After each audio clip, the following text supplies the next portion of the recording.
Aqui no meu canal já surgiram muitas perguntas falando sobre tosse. Os pacientes procuram um remédio para a tosse deles, eles querem eliminar aquela tosse ou às vezes o catarro que eles estão tendo. E bom pessoal, meu nome é Christian Morato, eu sou médico e hoje a gente vai falar um pouquinho sobre tosse. Eu fiz um vídeo sobre catarro na garganta, aquela sensação de que tem catarro na garganta, ou pigarro, como muitas pessoas chamam. A verdade é que existe casos diferentes de outros, ou como a gente sempre diz, cada caso é um caso. Um antitussivo que serve para um tipo de paciente não é bom para outro tipo de paciente. Eu vou dar um exemplo para vocês. Imagina que você tem uma tosse seca, você não tem catarro nenhum, você não mobiliza catarro nenhum, mas você tem uma tosse irritativa. Então é aquela tosse que incomoda a garganta, você não tem catarro na garganta, tá? Uma tosse que tá incomodando a garganta, que tá coçando. Você fala um pouquinho e você já começa a tossir. Só que é uma tosse seca, não tem nenhum tipo de catarro saindo pela sua garganta, nem saindo pelo seu nariz, nem saindo do seu peito. Nesse caso de tosse irritativa, que não te dá falta de ar também, você pode tomar um xarope, por exemplo, antitussivo, que tem um remédio chamado dextrometorfano. Por exemplo, eu já comentei sobre o dextrometorfano lá no meu Instagram uma vez. Ele é um medicamento para tosse seca. Porém, se você é um paciente asmático e você tem tosse, essa tosse está relacionada com asma, você já não pode tomar dextrometorfano, porque é perigoso você ficar com falta de ar. Se você é um paciente que toma medicamento antidepressivo, por exemplo, ou ansiolítico,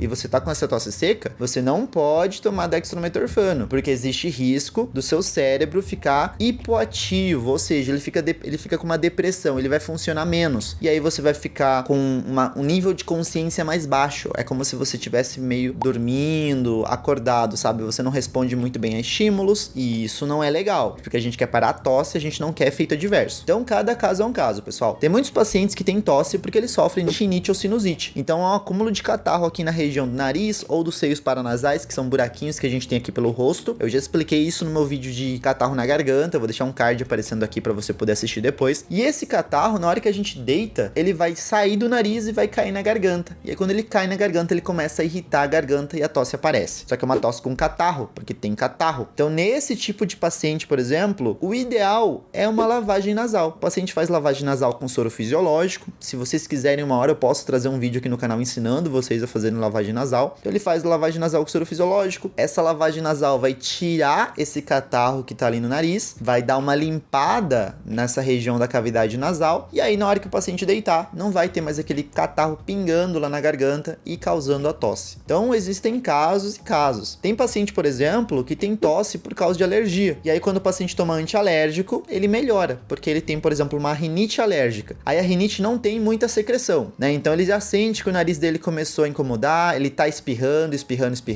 sei lá, começou faz pouco, porque ele mexeu em poeira. Só que se ele não tratar isso aí, daqui a pouco ele começa a tossir, né? Então passou um dia, ele tá com aquele espirro e aí ele começa já a tossir. Por quê? Porque começou a produzir muco, ele deitou, o muco foi descendo pelo nariz, caiu na garganta, irritou e causou tosse. Então aí como que evitava? Usava um antialérgico, né? O antialérgico ia resolver o problema. Nós temos vários tipos de antialérgicos na farmácia, de venda livre, por exemplo. Mas é importante entender que o ideal não é você se automedicar, é você conhecer o que você tá tendo. Sempre é o ideal o médico poder passar o seu medicamento, tá? Eu tô dando exemplos aqui para vocês. Outros tipos de casos a gente precisa, por exemplo, usar corticoide, né? Então o paciente usa corticoide, só que é um remédio um pouco mais forte já o corticoide. Por quê? O corticoide ele é um anti-inflamatório hormonal. Então ele é como se fosse um hormônio que você tá tomando para reduzir a sua imunidade um pouquinho, porque às vezes o que tá causando essa inflamação ali na sua garganta, inflamação, por exemplo, ali na região do seu nariz, é justamente um excesso de resposta inflamatória, né? Um excesso de imunidade. Então você diminui um pouquinho a imunidade para diminuir a inflamação e parar esse problema. Tem muitos pacientes que têm tosse porque eles estão com infecção na garganta. E aí nesses casos, o paciente vai precisar de um antibiótico. Não é só dar um anti-inflamatório, às vezes ele precisa de um antibiótico. O ideal é sempre consultar um médico para saber se precisa ou não do antibiótico para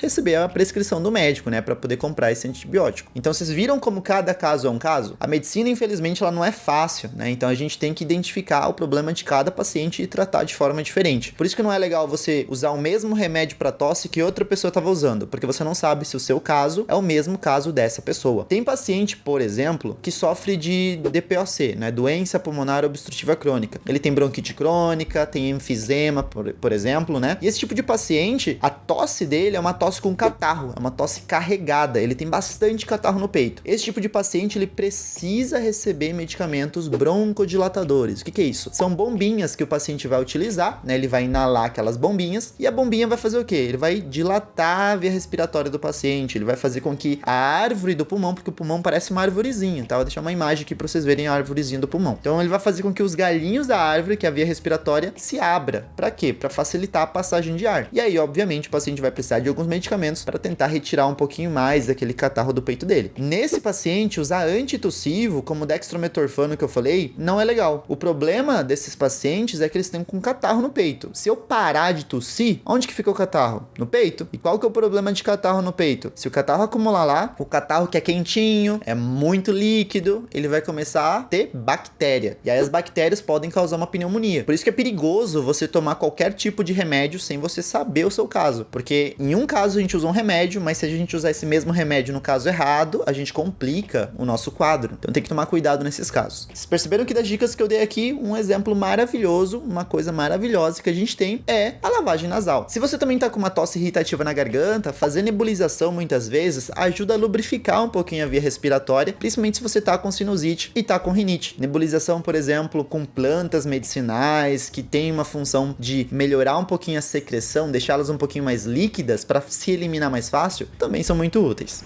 Resumo do vídeo é isso, pessoal. Era o que eu queria falar um pouquinho pra vocês sobre tosse, né? E medicamentos pra tosse. Se você gostou do vídeo, não se esquece, se inscreve no canal. Eu deixei esse recado aqui pro final, né? Deixa o seu curtir, que é muito importante. Seja bem-vindo pra assistir outros vídeos do canal. A gente tem bastantes vídeos sobre saúde aqui no canal. Além disso, não se esquece de deixar seu comentário dizendo o que você achou do vídeo e também de que cidade você tá assistindo esse vídeo. No mais, eu vou ficando por aqui. Eu espero muito que vocês tenham gostado desse vídeo. Eu deixo duas recomendações aqui pra vocês. Um deles, eu falei um pouquinho sobre quais são os sintomas de hipoglicemia que uma pessoa pode ter, né, e as causas de hipoglicemia, e o outro eu falei um pouquinho sobre esse catarro no peito, né, se você quiser ver um pouquinho sobre essa sensação de catarro na garganta, catarro no peito, dá uma conferida nesse vídeo. Eu vou ficando por aqui, pessoal, conhecimento é poder, nunca se esqueçam.